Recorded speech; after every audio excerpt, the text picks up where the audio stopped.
Hello there. So the French fishermen have vowed to block ferry traffic from the UK entering their ports in the event they are not allowed to fish in UK waters.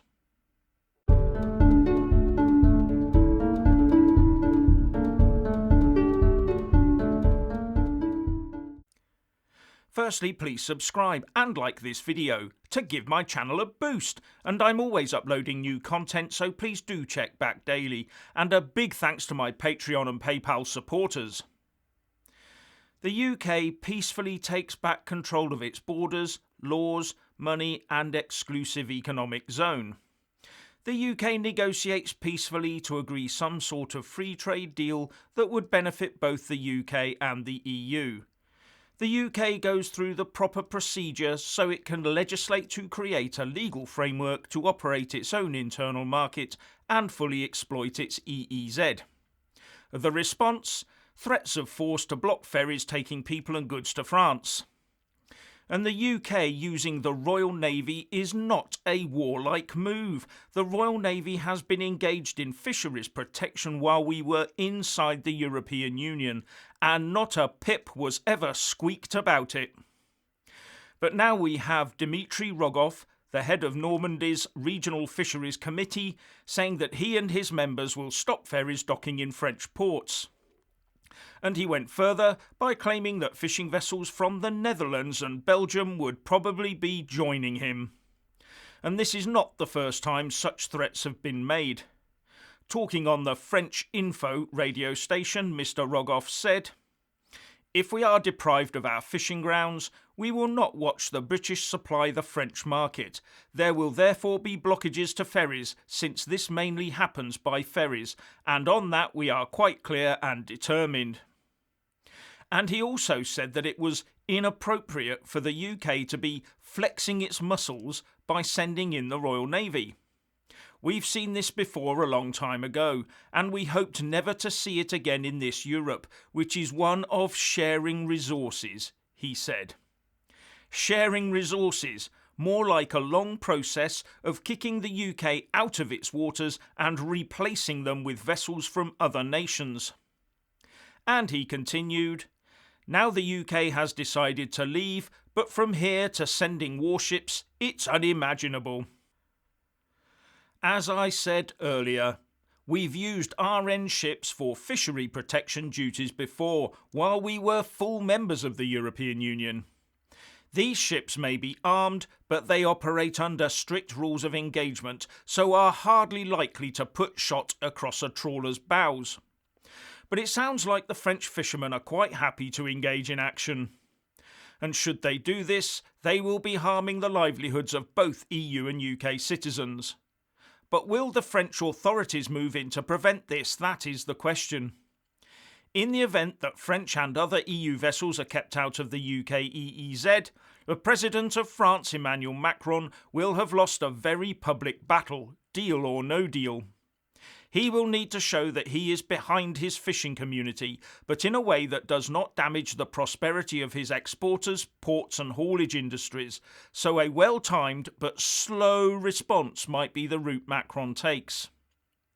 But the UK cannot afford to give in on this, because essentially what the EU wants is to simulate keeping the UK EEZ permanently within the single market, and therefore within the common fisheries policy.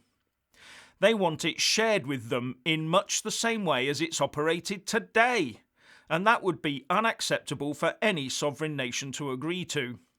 It was unacceptable to allow this to happen in the first place. Just look at what it's done to our fishing grounds due to overfishing, and the detrimental effect it's had on our coastal communities. That has to stop at the end of the Brexit implementation period. They've already got their hands on Northern Ireland as far as I can see. Now, as I've said before, without a deal in place between the EU and UK, Norway has said it will have to close its waters to both EU and UK fishing vessels. And that's something that will add further hurt to EU fishing vessel operators. Wonder if the EU fishing vessels will block their ports. Now, the Kingdom of Norway, as it is officially known, is not in the EU, but it is within the single market, by dint of it being a member of the European Economic Area, together with all EU countries as well as Iceland and Liechtenstein. So Norway, Iceland and Liechtenstein have signed up to be within the single market, but have absolutely no say on how it's run. This has been likened in the past to rule by fax. Rules are made in Brussels and just faxed over to Oslo for implementation. And the Norwegians will have paid €2.7 billion into the EU for the privilege between 2014 and 2021. But the Norwegian Centre Party government wants to pay less, something that's easy to understand in the current financial climate.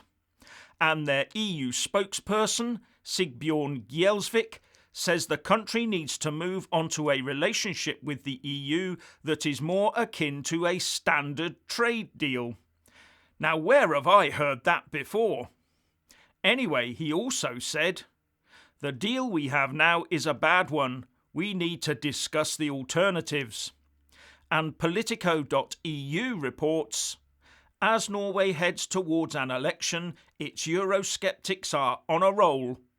The Centre Party, the Nordic country's most European Union unfriendly mainstream party, is topping opinion polls ahead of the 2021 ballot, winning over voters with a message that Norway needs to put more political distance between itself and Brussels.